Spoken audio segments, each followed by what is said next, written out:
You're listening to Science and Saucery, a show dedicated to adding life to your years. And now your hosts, registered dietitian Juliana Hever and scientist Ray Cronice. Welcome. Hello. How are you doing today? I'm actually giddy with... Giddy. Yes, I cannot wait for this interview. It's going to be a lot of fun. So today we have two great friends of mine, Taber MacCallum and Jane Poynter. And they were two of the 8 original Biospherians that went into the Biosphere back in 1991 and stayed for 2 years, growing all of their own food and the whole system recycled. Doing lots of science. It's really great. And with them was Dr. Roy Walford from UCLA, medical professor. And he is probably one of the original people in terms of calorie restriction and what really became the HealthSpan solution in the end. Our book really tracks the kinds of foods and the kinds of way. He was directionally correct. I think it's been refined with the work of Walter Longo and David Sinclair and Larry Garrentier and all the other people that came afterwards. But Roy was there way back then. And it's going to be a lot of fun to talk to Taber and Jane about that. What are you most excited about?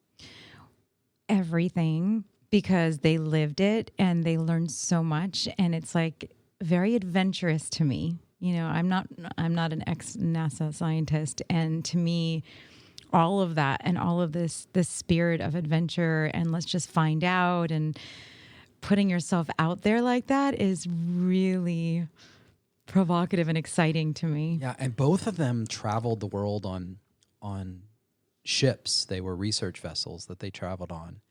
And even today, they're in space exploration. So they're looking at the future of space and have been doing that. Their company, Paragon Space Development Corporation, did a lot of stuff with some of the early shuttle and even the Mir space station experiments. So it's going to be a lot of fun. I can't wait to talk about hyperlocal produce with people who grew everything today. So with that, let's bring in Taber and Jane. Taber, Jane, welcome to Science and Saucery.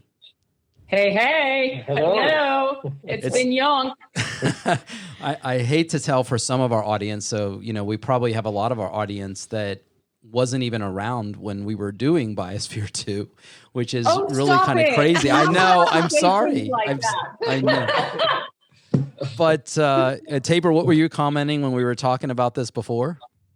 Well, we said we met in 1988, so I think we have known each other for more than half our lives. Which is really crazy. And, so just to give people a little bit of background and foundation. So Taber and I met at a program at MIT called the International Space University, and we became close friends. And at that time, they were planning with Jane. She was part of that whole process. They were planning Biosphere 2. And so me working in analytical chemistry and having a lab at NASA, and Taber being the main person on analytical chemistry and structures within there, we sort of had shared this bond for the years really going up to the closure. And then even for the 2 years afterwards, by that time, we all had become very close friends. And so I kind of, in a way, went through this journey from the outside, as a friend. And it was really amazing, and especially looking back, because Juliana and I, having now gone, in full circle, and we're on, going from weight lists to weight loss, and being focused on food, it's really amazing that what they were doing within Dr. Roy Walford, who is, one of the pioneers in calorie restriction, and what they were living through in there ended up being, directionally all in the right area, and it ends with where our book is today. I want to start with, first of all, I know it's been, almost 3 decades, right? You guys are about to celebrate 3 decades for going in. Is that correct? Yeah, nearly. So even though it's been almost 30 years, it's timely because you guys were in the penultimate quarantine. And for our audience that doesn't really know, if you can kind of give us a little background introduction to what this amazing adventure you guys went on.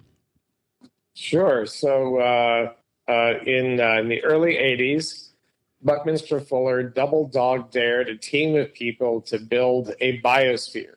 And at the time, the word biosphere wasn't actually even in the popular lexicon. We sort of asked ourselves, what is a biosphere? So biosphere, that we now understand the Earth is a big biosphere. And the question was, can you build an artificial biosphere, a man-made biosphere that people could live in? And if you can, then you can use those for space exploration and studying the ecology of the planet. So through the mid-'80s, we were in design and development. And then in 1991, Jane and I and 6 other crew members went inside Biosphere 2 for a 2-year mission. And Biosphere 2 is about 6.5 million cubic foot airtight volume with a rainforest and savanna and ocean and marsh and desert and small sort of town or habitat for the humans and an agriculture area. An awesome kitchen. And a great kitchen. And so for 2 years, we grew almost everything that we ate. We joked it took us a couple of months to make a pizza. Jane was in charge of the agriculture and food. So she did meal planning extraordinaire and months in advance, figuring out what to plant. And then what she planted and grew was what we all ate. It's just amazing. Amazing. What I love, I've watched several of your interviews, and Jane, I love how you say that you would take this deep breath and you felt that everything in this world was interconnected. And you have this beautiful way of talking about interconnectedness between you and I'll let you explain it, if you don't mind. Well, one of the really seminal experiences of being in, as you put it, quarantine inside Biosphere 2 for 2 years and 20 minutes was that we really had the visceral experience of being part of our biosphere. And in Biosphere 2, that exhibited itself in our being very aware of every moment that the plants were providing us with our oxygen, and the CO2 in our breath was putting the CO2 into the plants and was creating the sweet potatoes that we were eating. And we were turning orange because we were eating so many sweet potatoes. So we were becoming actually part sweet potato. So by the way, I hate to interrupt you, but the fascinating thing is as a dietitian, you rarely ever see that without supplements. So that's amazing. That says a lot. Yeah. Oh, it was crazy. So we digress. We can get back to the breath in a minute. But we did eat so many we had white potatoes and sweet potatoes. We had a whole variety of food crops that we grew. But sweet potatoes did extremely well. And so we ate a lot of them. And in fact, we ate so many that our skin really did turn slightly orange. And the calluses, it was really visible on the calluses on our hands. And so when there was a window that people could come to where there was a phone on the outside and a phone on the inside. And we'd go up to the window and we'd chat with people on the outside. And there was a Biospherian handshake where we would put our hand up to the window on the inside and people would put their hand up on the outside. And sometimes people would step back as they looked at our hands because it's light orange color. I remember that so vivid. In fact, I just yesterday looked at some video that we all took. You guys took inside and I took outside. We were doing those Biospherian handshakes, but I remember the first time I saw Taber's hands and I was like, wow, your hands are so orange. It was really crazy. Yeah. So we had this very visceral sort of, exchange of chemistry that was really visible. And so we drank the same water over and over again. And so it was incredibly, it was very visceral that we were part of this biosphere, and it was small enough you could see all the edges. It was built on a human scale. And then you come out into this giant biosphere that we inhabit. And, unless there's some dreadful thing going on like we're experiencing now with COVID, where it suddenly becomes very clear how small this planet is and how interconnected we are. Normally, you don't get that interconnection. It's sort of a leap of imagination. And so one of the things that I do like to do on occasion is think about my breath and how we are connected. And so if you take a deep breath, start to think about what's in your breath. So, for example, I'm here on the Space Coast of Florida, and I'm breathing in, I'm getting oxygen from the algae that's in the sea right close to outside my window. As I'm breathing out, Taber's probably breathing in some of my CO2, but then that also happens over time, right? So as I'm breathing in, I am probably breathing some carbon that was exhaled, who knows, by the Buddha, by a dinosaur. And so it goes into the future.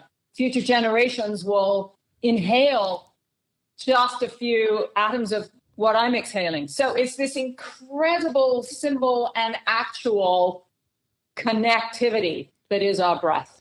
Yeah, and what's so neat about that is the idea of just sort of the overarching idea of Biosphere 2 of being materially closed but energetically open. Can you kind of explain that concept a little bit and why that's sort of an important step even for future, for space and exploration, et cetera? Sure. So when we think about Earth, gravity keeps, for the most part, all the material of Earth and Earth's biosphere held together. And the sun shines on our biosphere, bringing radiant energy in, and plants use that energy, and we use that energy, and then we radiate back out to space heat. So if we're not changing the optical properties of the planet stays the same temperature, but has an energy flux through it.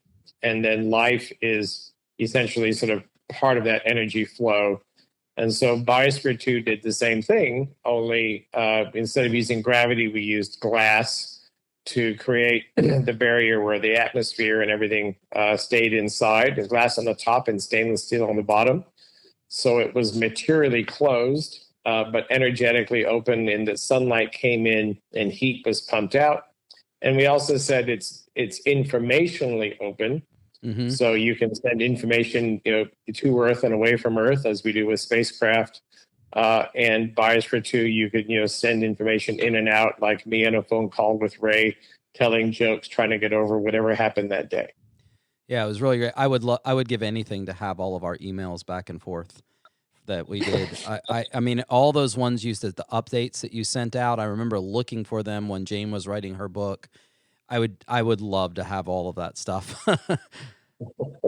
So, but yeah, that's just, it's a neat idea. And having just gone through this process of doing a cookbook, and I think you've got a copy now, you've gotten to read Healthspan Solution. Give us a little input, because I unfortunately wasn't into this. I did go on a Biospherian diet for a while. You guys remember that? And I did lose weight, right? So we did that together. I was eating, I don't remember, was it what are the beans that you guys had me get that you didn't like? Lab beans, yeah. I kept thinking there was an error in the printing, but what is a lab bean? It's an ornamental bean, not meant to be eaten. Right. But anyway, so it just happened to grow really well. Talk a little bit about Roy in general, Roy Walford, and how, especially having just looked at our book, how that integrates into where he was all those decades ago in terms of Healthspan, mm-hmm. and now all the science has come out in support of that. I mean, yeah. So first, let me say your book is beautiful. And, thank you. I've written a book. I know how much work goes into it, and you guys put a hell of a lot of work into this. Thank you. That's amazing. It's really beautiful. So fabulous. Kudos to you guys. Yeah, Roy. Oh boy, where to begin with Roy? Yes. So Roy was personally a great friend, just a mensch. And he was just a really fascinating individual from so many vantage points. And to stick to this particular topic, because there's a lot of topics we could cover with Roy. Right. I think we weren't necessarily on your diet per se, right? Because very close. It was very close, but let me just make one giant distinction. This is now less about Roy and the diet and more about the people cooking the food. So we were really purist. And so the only thing we had in the biosphere was what we grew. And so at the beginning of 3 meals, each one of us took in turns to cook. And so at the beginning of your 24-hour period, you were handed a box of food, and that had to last 3 meals. And as you might imagine, some people were much better at cooking than others, and some people were also better at making that food last 3 entire meals than others. And lunch was always the last of the 3 meals, which was unfortunate, because what ended up happening was lunch was like stone soup. It was very watery soup. So my personal firsthand experience of Roy's high-low diet, which is what he called it back then, which was nutrient-dense, low-calorie diet, was not always positive because we were constantly hungry, partially because it was so low-fat that there wasn't enough fat. We were actually verging on too low fat in our diet. And as you well know, fat is one of the things that satiates your hunger. So we were experiencing hunger all the time. And then Roy, however, would like to joke that, well, you may be hungry all the time, but at least you're getting younger. So, because we were his very first human subjects. He had tried to have people be on a high-low diet before. And people cheat. They just do. They tend to cheat, particularly in the way that he framed it. It was incredibly strict. So let me tell you what was in the big bucket. Okay. So there would have been, so we grew, a full complement of foods. So our, in the classic way of thinking, our starch was, white potato, sweet potato. We had a lot of wheat that we grew. Rice grew plentifully. We grew rice in there, which was kind of fun. We had little tilapia fish swimming around in the rice as well. So we ate just a little tiny bit of meat once a week. And then we had lots of veggies that we grew. Sorghum was another of the grains that we grew. And peanuts. So peanuts were our major source of fat. So we grew a lot of peanuts, which was actually great. And then, of course, some beans. Most of the beans that we tried to grow for various reasons didn't grow super well. And we had pygmy goats in there, and they would give us milk, of course, which was fantastic. And so for breakfast, we would have these grains that we would cook up with some of the milk. We'd have bananas with that and sometimes papaya. So that was really delicious. Lunch was generally stone soup, which was pretty miserable.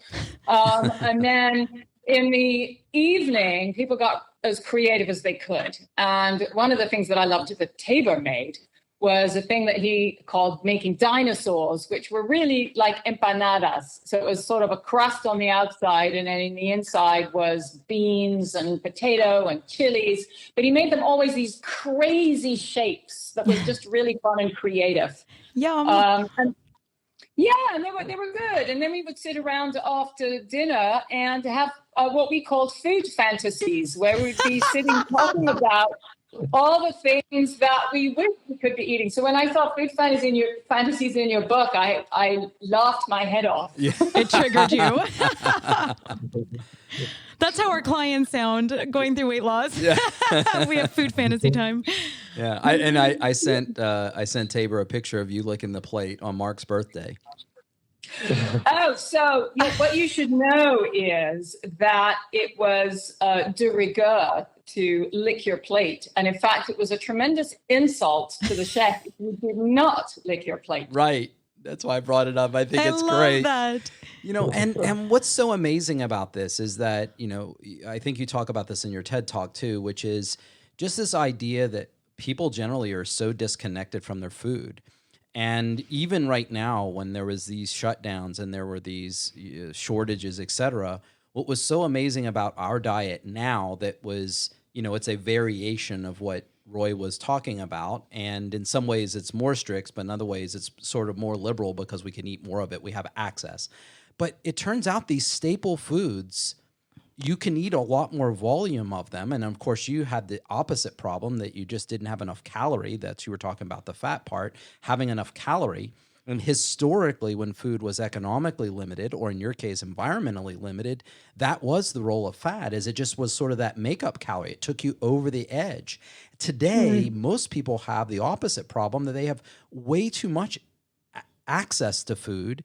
And then those same appetite elements that you guys were naturally exhibiting and naturally responding to cause them to go over the edge and cause them to be overnourished. And so one of the things I wanted to talk about was just the idea that those things that were growing well, the sweet potatoes, the rice, and those things are part of mine and Juliana's everyday diet. Now, we don't have the ingredient limit, so we can have a lot more variety in what we're doing, but it's amazing that you came down to that same sort of starchy-based existence, and that's what ended up working the best in Biosphere too. Yeah, so we actually eat almost like that now too. But so what I found, there was a lot in there. So let me just unpack a couple of things there. So one of the comments you made at the beginning of that was, about how we tend to be rather disconnected from our food. And I experienced that. I think we both experienced that when we came out. Mm-hmm. So, when for the 2 years that we lived inside Biosphere 2, I knew precisely where that food had been grown. I mean, the literal square inch practically that food had been grown. And then when we came out, so it was really fascinating. So going into a grocery store was mind-blowing. Because you go into a store and now all of a sudden, not only is there tomato ketchup on the shelf, but there's 17 brands of tomato ketchup. And, then there were all of these wines from around the world and, all this. You suddenly are thrown in your face how much amazing abundance there is. And I know that I, for one, very often forget how incredibly abundant the world we live in is. But then I would start looking at the labels on these jars going, not only do I not know where this food was grown, I don't even know what half this stuff is that's in this bottle that I'm holding in my hand. So it was this really interesting mix of experiences. And then now today, I'm feeling so much relief when I go, like in the little town where we're about to move to. There's this quaint shop where this couple get their veggies. They literally go and personally source the veggies from farms within 100 miles. I'm like, I'm so excited. That's your comfort food. Oh, yeah. And the cantaloupe actually tasted like a cantaloupe. I'm right. Like, gosh. Well, it's funny. We've been disconnected in two ways. We've been disconnected from the source in this sort of bizarre way. There's wine from Argentina and cheese from, and in one way it's fantastic, but you're sort of disconnected from what it took to make it. But also, I think it's so hard to find like just really good vegetables. I mean, you go into your sort of normal store and the tomatoes don't taste like anything, and the cantaloupes were picked way too green. And that was one of the things we really loved about Biosphere 2 was, that bucket of vegetables that Jane talked about was picked, hours before, when just at the peak of ripeness, right? So you get, the flavor intensity of food. It's amazing how much of that has been bred out of vegetables, and it's relatively hard to go back and get like a really good peach. Do you guys apply all of your skills and garden? Do you have time now? Actually, I stay far enough away from a garden as I can, simply because it takes too much consistency. Yes. And if you're not consistent Right. with it, and I can't stand doing things by half, so I don't have a garden. Right. Well, one of our really popular episodes was on hydroponics, and that's the only one I have. And like, with you guys, I grew up on a produce farm. And so there was a lot of work picking all that stuff. And, some of it we sold at the market, but some of it we sold at a stand that was on a main thoroughfare that went past our family farm. And so there was a lot of work. So I have like these, fun memories too, right? But I also have the work memories. So having a garden in my backyard seems a little bit more like work and a little less like a hobby, if that makes sense. I think both of you guys can relate to that. However, when I started growing hydroponically, what we do grow, and I want to sort of emphasize what you just said, Jane, and actually you too, Taber, is that we're like, for example, right now, kale and chard is just going like nuts. And it, within 4 weeks, it's ready to harvest. The flavor of going out there and cutting all that stuff just before you steam it or just before you serve it in a salad, it is enormously different than even the best fresh local sourced stuff that you have there, because Juliana goes out there with a bowl and clip, and it falls in the bowl, and then we're cooking it or serving it just minutes later. And so I can really relate to what you guys are saying about that, and especially greens, because you can, even if you harvest a lot of them and put them in the refrigerator for a couple of days, you can start to taste this decline. In some sense, it's a positive too. One of the things I mentioned on that episode is arugula actually has something in it that makes me vomit when it's right off the plant. And so, and I didn't know that this was a thing. Not good. I know. I didn't know this thing. I love arugula, right? But if I eat arugula off of my hydroponic garden, I actually must wait a day or two. And I didn't know what was going on. And I Googled it, and I didn't know it was a thing. Bizarre. So there is a compound in there, which is a compound that the plant puts to keep animals from eating it, right? And apparently that gets diminished over time. Not everybody's sensitive to it. It's kind of like cilantro. And, Juliana and I have always are talking nutrition. And remember, in her whole career, getting enough nutrition is what they teach dietitians. And yet, people are dying of chronic overnutrition. Which is a perfect segue because, okay, I want to go back to this hunger thing because, our health span, if you will, diet, we don't really say it, but our health span itself is based on all this longevity research and all this, nutritional restriction, caloric restriction. And, many people, when you even bring up the idea, says, I'd rather have a shorter life and enjoy it. So you guys actually lived it. And I'm just curious, like, how it was for you. You didn't intend to go in there and not have enough, right? You guys thought you were going to have enough. Is that correct? Well, yeah, sort of. So the intention of the project wasn't to do a demonstration or experiment in calorie restriction, but due to some engineering issues that didn't get resolved early enough or get resolved at all, we knew because of the testing we'd done early on that we were going to be hungry. Yeah, I already knew we were going to grow about 80% of our food, so we actually did better than I calculated. Wow. But we happened by total serendipity to have the world's leading expert in calorie restriction on the crew, which was a complete serendipitous, fun thing to do. And so I think we were hungry because we dropped weight faster than I think you would recommend to do so. No, actually not. We have people lose weight at the exact same rate as if they were fasting. So really? that's kind of old science like now, everybody losing weight too fast.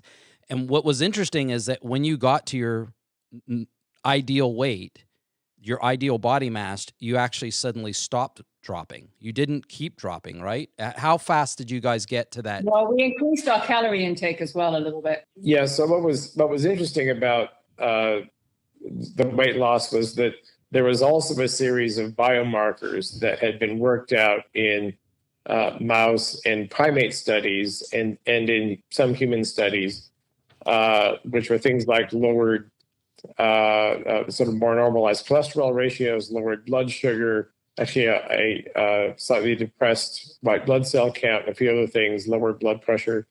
And so as we got to those weights, we also sort of exhibited all the biomarkers. And so actually the paper that Roy and I wrote while we were inside was showing how we knew we were on the high-low diet because we were seeing the biomarkers that you see in mice when they're also on the high-low diet. Yes, Taber, I actually I'm literally holding that paper in my hands right now, and it's all highlighted saying exactly what you just said, because that you did achieve incredible biochemistry. Like the change was as we would have expected. It's amazing. And not only that, but the primate studies that started in 89 and then another set that started in 93 or 94, those went forward for 27 years and then they were finished. And what was amazing 30 years later is that these rhesus macaques saw exactly the same results that you and Roy were talking about in that paper. They actually did. I mean, he would have been thrilled to see the results of that. And the idea of what you have probably seen in our book is that it turns out you can eat a lot more variety and be weight stable. You are going to be on the lower side, but not underweight, so to speak, but you'll normalize. And we see all the exact same biomarkers. Blood pressure normalizes, cholesterol normalizes, diabetes disappears. All of those things, not by restricting quote unquote carbs. You know, we hate the P, the C, and the F word. We really don't drop the P bombs, the F bombs, and the C bombs on our program, right? So, but seriously, these people will restrict rice and potatoes and then brag about their blood glucose numbers. Our clients are eating nothing but rice, potatoes, and their glucose is perfect. And you know what really is fixing the problem? It's one thing if you restrict rice and potatoes and then wave your biomarker numbers out as saying, oh, I regulate my glucose. That's not the same as you're eating nothing but rice and potatoes and your glucose is normal. You know, Taber, I remember real time. You guys were getting these exact results that our clients are getting today. Yeah, it's pretty distinct in the data. It's really great. So what happened when you went home? What was that like? Yeah, what was the first thing? What was the first thing you had when you came out of Biosphere 2, Taber and Jane? You know what that was. Oh, pray tell. Oh, I made a deal with Ray that if Ray brewed a special brew of beer, that would be the very first thing that crossed our lips. And so we essentially sort of left in the whole Biosphere celebration, everything until Ray snuck us some of his BioBrew brown ale. No way. We had BioBrew brown beer, didn't we, Jane?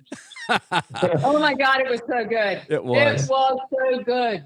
I remember that party at your guys' house, and tell a little bit about that part of it too. Just the idea that you guys built a house while you were in Biosphere 2. That was funny. So, we did. So we're in Biosphere 2, and we're like, oh, this is so awesome. We're going to work at Biosphere forever. Let's build a house. And of course, this was before there was really much of any internet or anything like that. And so we did build a house on the outside, but the architect and the builder would literally come to the window with the tile that they had picked out for us. And the funny thing was, so with the tile, they bring this tile to the window and they bring 5 different tiles to the window. And which tile would you like in the kitchen? So I picked the tile, knowing full well that there's, a bazillion other tiles in the world to choose from, but who cares? It's a nice tile. So I picked the tile, and I had a spy on the outside who would go and take pictures. And so the picture came back, and it was a different tile. So I call the builder, and I say, Mike, now, I noticed that there's a different tile. He says, oh, yes, that was a terrible choice. Oh, he was right. We had hated it. Yeah. It was fine. We had a house. That's all that mattered. And it was awesome. But what was actually really interesting sort of now to bring it back to the biosphere, what was interesting and fun about that was that, this experience of being part of the biosphere meant that we also felt like we were part of the greater biosphere, Biosphere One. And so while we were building our house, we wanted to have this sort of the greenest house we could at the time. So it was an adobe house that was built into the hill. You basically couldn't see it. And it had incredible thermal properties because half of it was underground. It was really fun. It was a cool house. It was a cool house. And so then what was fun was the day we come out of the biosphere, and that evening was the party. So we come out of the biosphere, having been inside for 2 years, and we noticed that there are some people with this little symbol of a helicopter on their chest. And they had a helicopter there because I guess for some reason they thought we might collapse or something. So Taber goes over to one of them and says, "How sick do I have to be to get a ride in your helicopter?" And they put Taber and I up in the helicopter. I mean, literally, we've been out of the biosphere for 2 hours. We get in a helicopter and we fly up and look down on this building where we've been for 2 years, this whole world that has been our entire universe for 2 years, and suddenly saw how tiny the biosphere was. It was an amazing experience to look at it from the outside. And, so when I think about spaceflight, I think about that. I think about what an incredible experience it is to see where you live in its entirety from the outside. It gives you such a different perspective that you simply can't get any other way. Right. And during that time period, Frank White, who's an author, wrote a book called The Overview Effect, a friend of all of ours at the time. He was a professor for us at ISU, but also just an amazing idea. And all of these astronauts, when they would come back from these missions and be in space, would have this similar experience that suddenly the world, you don't see borders, but you do see places where people are and they aren't. And you're orbiting the Earth every 90 minutes, sunrises and sunsets every 90 minutes. And suddenly you have this new profound perspective, which is kind of what you're describing there. Yeah, it was an amazing experience when we compare our experience of building Biosphere 2 and then running and living in Biosphere 2 to the experience that an astronaut has, that there's some amazing parallels. And we've spoken with Frank White about our experience as well in sort of an alternate way to get that same overview effect of seeing, sort of how small and sort of complete our world is. In that regard, it was an amazing opportunity to get a sense of what it is to have both responsibility for your world and to care for it on a global scale. So it was really fun. When we were in there, we would occasionally get emails from people who magically had email at the time. It was, I think, called CompuServe or something. And I got an email from somebody that I'd spoken to for a long time and been going on and on about, the whole fact that we, live in a biosphere and all of that. And this guy was like, man, I don't know what you're talking about. This is a giant world. That's hubris to think that we could have any effect on our planet. And then I got this email from him and he said, "Oh my goodness, I finally got it. I walked around Biosphere 2. I saw the edges of this world that you lived in. I saw you inside this population of humans inside this other biosphere. And I finally got that we all live in a biosphere in this limited environment." And so I think that's an aspect of this experience that astronauts have. And what's really interesting is that there's now, beginning to be a little bit of sort of quantitative research, and I use that word quantitative a little loosely, about the effects of the overview effect on astronauts. But you can certainly categorize some of the effects, which are just about every astronaut that goes, comes back and gets much more involved in environmental, issues, much more involved in social issues, almost every single one of them, than before they went. And that was certainly our experience. You know, when I went into Biosphere 2, I was there purely because of the excitement that I had about the idea of going to Mars or space or something. Never really thought about the environment. And suddenly, I was completely embraced in it. You know, I just thought completely differently about it. And that's the power of these kinds of experiences. It's perspective. And what's so interesting in terms of all of us sharing that space exploration gene, or just the exploration gene, but this idea, when we think about how complex Biosphere 2 was, and we think about a long-term trip to Mars or a colony on the moon, you know, things that a lot of people remember, even back in 1988, commercial space travel, everyone laughed at us. Everyone laughed at us about the idea that people other than governments would be building rockets. I mean, the idea that somebody would launch their Tesla into orbit. I mean, tell me, guys, this is our generation, just the royal FU saying, we're going to have space as part of our culture, right? I mean, do you guys remember the day that happened? Sure. The idea of our senior project, Taber, of building a habitat on the moon, it is a huge ordeal to be closed materially, even if you have regolith and stuff that you get on a planet. It is a big deal as a species moving out and inhabiting other places, at least in what we know that's within reasonable time of travel. Well, what's interesting is, so we had a measure that was used at the time we were building Biosphere 2 called, so how long do you have to be in space before a closed ecosystem is worthwhile, before growing your own food, processing your own water and oxygen is worthwhile.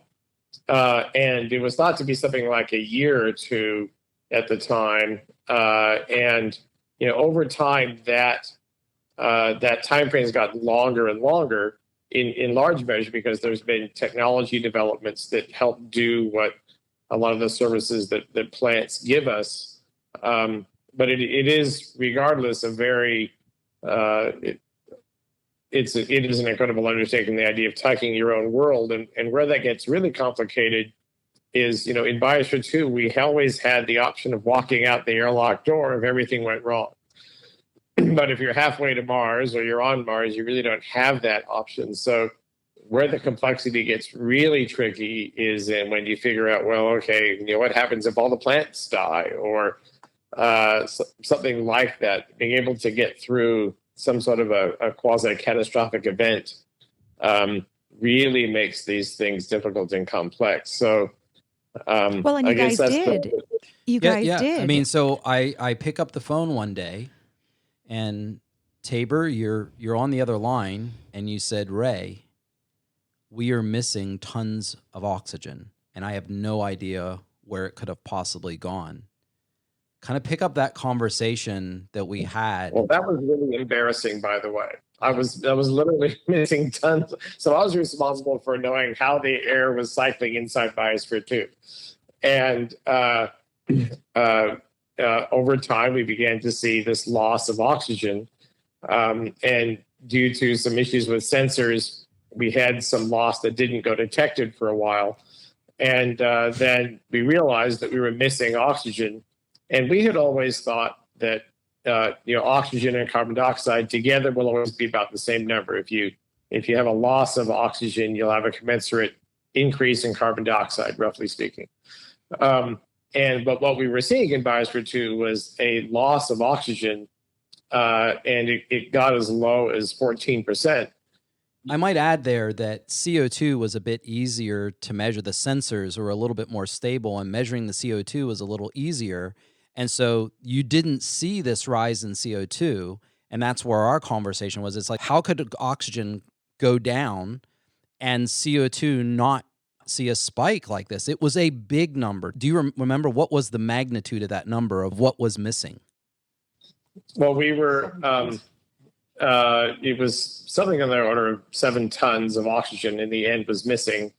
But we were, in percentage wise, we were down a couple of percent in oxygen, and we really weren't up appreciably at all, maybe an eighth of a percent in carbon dioxide. So we were, and that's the ratio that was sort of bizarre. And it turns out that that carbon dioxide is absorbed pretty readily by some of the internal concrete structures. So while we were losing oxygen, creating carbon dioxide, that carbon dioxide was being absorbed into internal structure in a way that we really hadn't appreciated before, obviously. And so the magic of Biosphere 2 is that, yes, I was missing a whole bunch of oxygen, but it had to be in there somewhere. So we had these conversations real time, and it was I'm reflecting on this. It's like, where could it be? And then Jane, you're explaining like everyone kind of feeling exhausted and like having troubles. I can't even imagine. You guys were functioning on, what was it, 14% oxygen? Yeah, so it's like being at the height of Lhasa or in the Himalayas, but we also weren't adapting to it. So it turns out, interestingly enough, that we were not creating more red blood cells. And what was happening was that because we were restricted calorically, our body was making trades as to where it was going to put the calories it had, and it was not going to be more red blood cells. That is so crazy. So we were, as if you had arrived in Lhasa at the partial pressure equivalent of like 16% oxygen, and you have that altitude sickness of when you get off before your blood adjusts, but we never adjusted. So we had shifts in our blood chemistry to change how strongly our red blood cells held on to oxygen that people normally have when they go to high altitude. But we didn't make more red blood cells until we began to eat more later in the mission. And then we did see an increase in red blood cells. So our bodies were managing the energy it had quite interestingly. And that link between caloric intake and red blood cell generation hadn't been seen before. Yeah, I have that paper here too. I want to take the whole space flight and space exploration back to food for a minute. Yes. So you were making the comment, Taber, about how our technology is getting so good that it takes longer and longer for us to be in space to justify or needing to have these bioregenerative life support systems. So one of the things that is becoming increasingly evident is the link to food and psychology, and the link to nature and mental health and all of that. And so as we think about long duration flights, one of the things that I think is not really being talked about or not really being thought about enough as we think about extended missions to Mars, let's say. It's one thing to do a flag and footprints, and you take the standard sort of picnic basket approach. But if you're going to be there for extended period of time and you expect people who are not incredibly highly trained astronauts to stay there for extended periods of time, you better have some growing things to produce food. I mean, imagine, being able to cook some of the things in your book on Mars. How incredible would that be? And I think the idea that we're all going to, live on Mars in, what amounts to little tiny tin cans and all have extensive mental health is probably not the case for most people. Yeah, it's true. And, I had finished a 24-day medically supervised water fast looking at those same biomarkers that you guys were talking about and saw The Martian. And so I snuck out, because that's when it was released, right about that time. So I snuck out and saw The Martian. And, he was talking You weren't hallucinating. It was a movie. It really, for those that yeah. Oh, yeah. Okay. I get it. Sorry about that. And so first, I had no idea, having not done that long before, it's really crazy for me to think that I had nothing but deionized water for 24 days. On the other hand, I think it was on like day 18 that I did this. But on the other hand, what was so, astonishing watching that is listening to the dialogue about how critical everybody thinks that starvation happens immediately. And that somehow if you're going to miss by a day or two, that somehow that's going to make a difference. And I want to juxtapose that with your guys' experience and then what you're saying, Jane, which is if we're thinking back to, I remember the times when the few animals that you had in there were beginning to compete with starch sources. And, this whole idea that you're going to have Old McDonald's farm in there and everything was going to be happy. Very shortly after getting in there, you guys needed all that plant matter and all that starchy food for yourself. I mean, there was some roughage and stuff that you could spare, but it was difficult. And, us taking a bunch of pigs to Mars or a bunch of chickens to Mars, this is that makes it infinitely more complicated. Even looking at the viral loads and the idea of when we talk about infections, animals, avian and swine flus end up being a big part of disease transmission states. And so I just wonder, looking at this, is being able to have your skill stack, Jane, where you really know how to grow your food and actually can do it, but also the fact that you've gone through this process of planning. It won't be trivial to do that when you can't walk out the door, as Taber said earlier. Yeah. Yeah, so it's interesting with the animals because so we did have pigs, goats, and chickens, and in the original model we thought we'd have enough food to feed the pigs, and we didn't, so we ate the pigs. But the goats were interesting because they're ruminants, and so they were eating the plant parts that we couldn't eat. So the goats were actually a freebie in terms of meat and milk because they were eating the stalks and the greens from the peanuts and giving us meat and milk essentially for free. Yeah.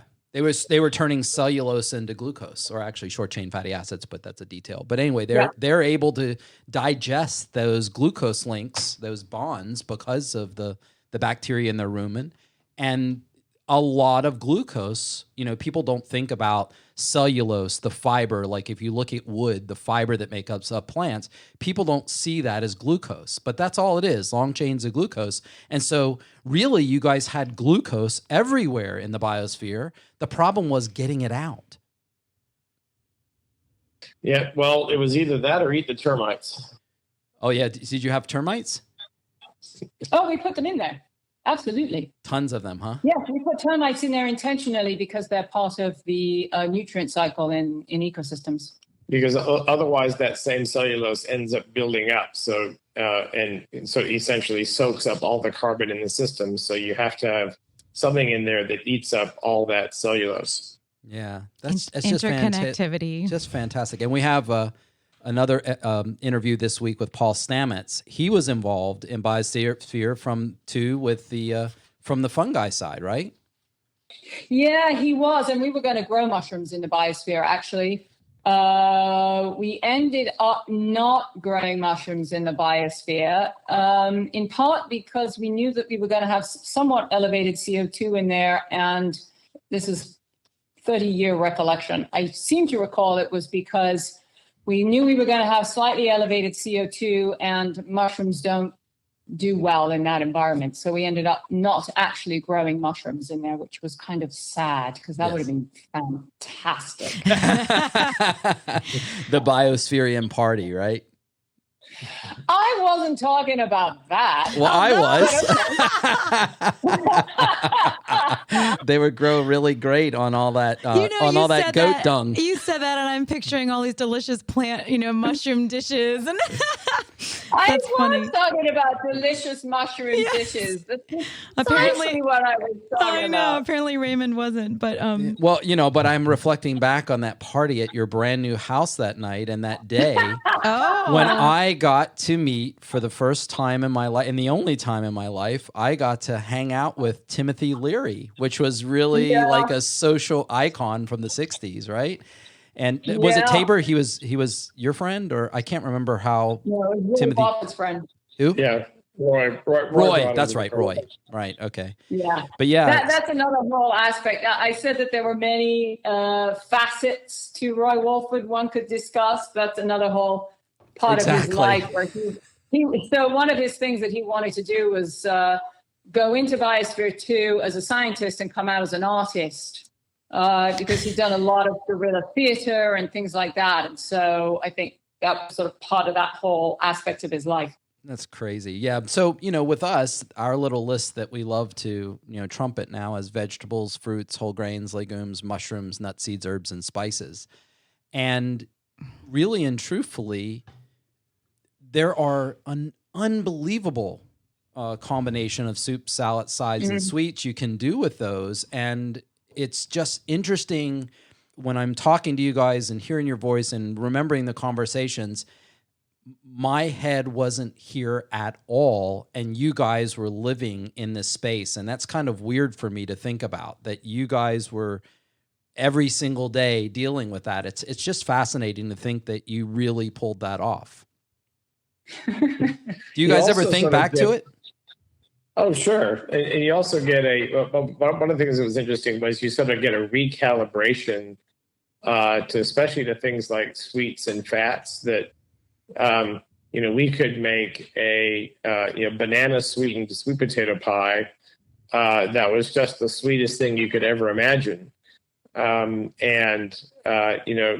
actually, you sort of have to really watch your sugar intake to get your calibration back to, a banana being, phenomenally sweet, exuberant thing to eat. So that was certainly one of the things that we found is a sort of a recalibration. Also the fats, it didn't take very much fat in a food for us to go, wow, that's the good stuff. So tell us, because we talk about that a lot with our clients. I mean, I experienced that without trying. Like, I can't eat, even a banana is probably too sweet for me. Just happened. But I would love to go back to you coming up, besides the beer. Like, what was it like to go, and the labels, like, what was it like experientially, psychologically, when you have access to as much food and different types of food? Like, what was that like, and how did that evolve for you both? Well, in the beginning, it was really a tremendous amount of fun because we sort of made, our coming back to Biosphere 1 or coming back to the Earth. When we came out, it was, we got to experience everything for the first time, and we sort of made a point out of really appreciating that glass of wine or that fresh strawberry or, the first time we had pizza or something like that, which was fabulous. At the same time, though, at least I found myself sort of critical of, that wasn't the best tomato, and that wasn't, that wasn't really a good strawberry, or, so because when you've been growing everything yourself, you tend to be really persnickety about, what that really tastes like. Well, the other part to that as well was the incredible amount of waste. Not necessarily food waste per se, because I don't think we wasted food, but it was all the packaging that comes along with it. That party you talked about, I remember being flabbergasted. The next morning, there were 2 garbage cans full of waste. And for 2 years, we didn't even know what waste meant because we recycled everything. It went in the compost. Wow. So, or it was fed to the goats. So it was also that, really this, in the biosphere, everything is clearly a cycle. Out here in Biosphere 1, it's chopped up. You don't see the cycle. You only see one part of it, and then you see waste from what you're doing, and that gets kind of lobbed over the fence, or in this case, lobbed into a garbage can, and somebody takes it away. So it's just this really disembodied experience of sort of living in a biosphere. And the truth is, even in Biosphere 1, there is no away. Well, right, exactly, of course. But the idea of using something just once in Biosphere 2 was sort of an anathema to the whole idea.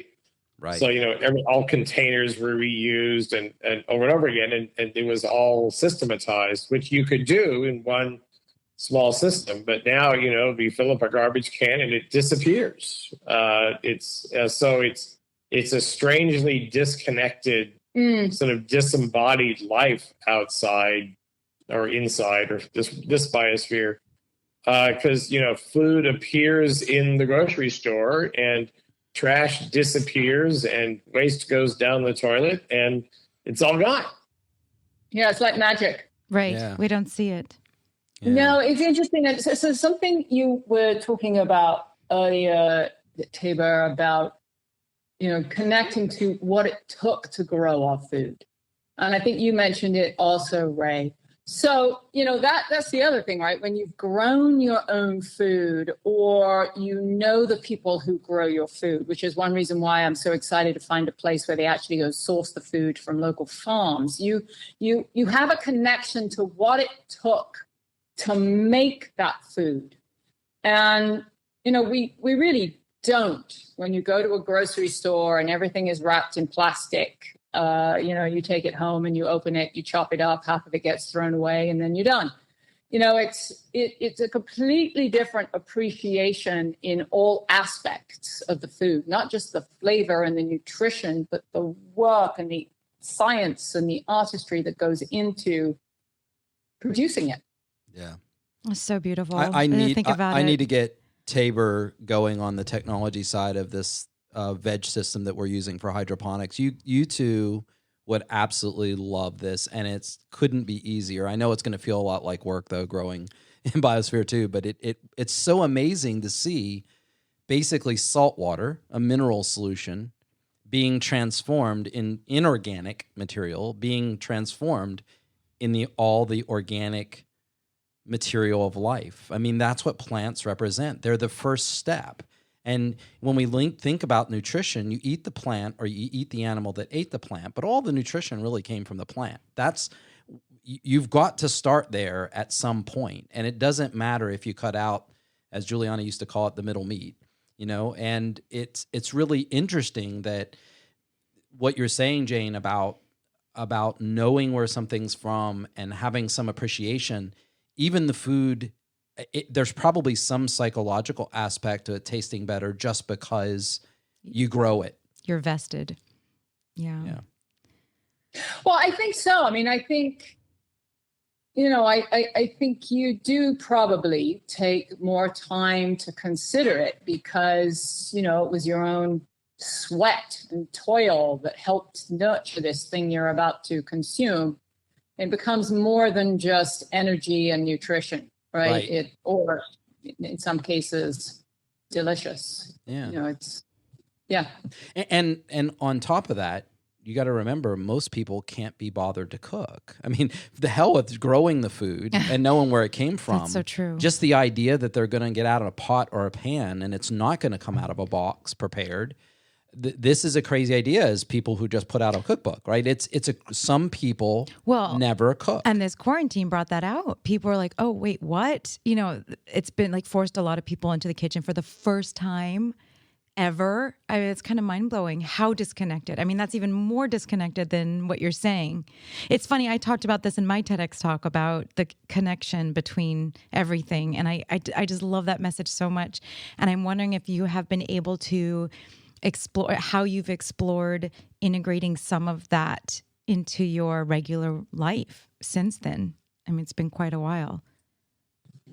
I think one of the main things is Jane was saying was just, we've always wanted to find the place where we knew where the food came from.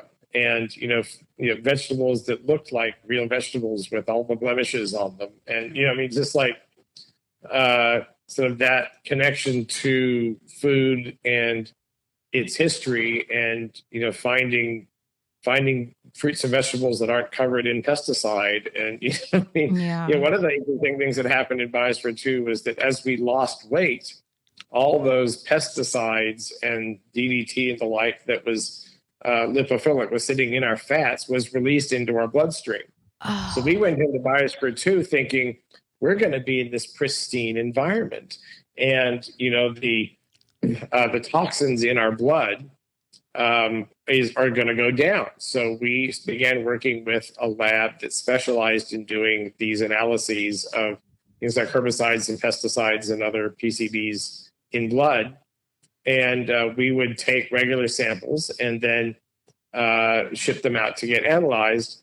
And of course, we were shocked to find out that, not only was it, going up, it was rocketing up as we lost weight. And then so slowly tapered down as it got processed and rejected. But it's amazing how much is stored in our fats. It's like a real detoxification. Well, it is. And one of the things that's really bad about yo-yo dieting is that what happens is you flush all these toxins into your blood and then you reabsorb them back into your fat. So you just like pounding your body with all of this stuff that you've been carrying around and building up in your body. Not good. Yeah, I never thought about it like that, Jane. That's really fascinating. Just the yo-yo and we see aspect this of that. in long-term fasting. We see it, and we see it, even in clients, we have a concept called first on, last off, with the idea that one thing that's pretty inter-individual is the distribution of adipose tissue, where people are going to lose and gain largely exactly at the same rate. We found that almost everybody is the same, and that's not a big surprise, but we're not as different as everybody thinks. You let me control what they eat. I can make them gain weight or I can make them lose weight pretty predictably, okay? But with that said, where you put that fat is very individual, and where you put it on first and where it comes off last. And what's really interesting is that, you mentioned yo-yo dieting, as you're going up and down, because I've done it with the last 15 or 20 pounds, which is interesting that it comes off, the last that comes off is usually around the first place it goes on. And if you think about this, what that might mean is somebody is socking away lots of that good and bad nutrition, the fat-soluble vitamins like vitamin D, like you could, those kinds of things may be released over that time period. But then there's this negative side that you're talking about, the other things. So it's really interesting that ties together with what we've seen firsthand. Mm-hmm. Amazing how science works. I know. Isn't it great when we can actually predict the future, not just model the past? So, all right. Well, with that, is there any other kinds of things? How can people reach you guys, or how can people follow you guys? I know you've got lots of new, fun, exciting things in the future coming up.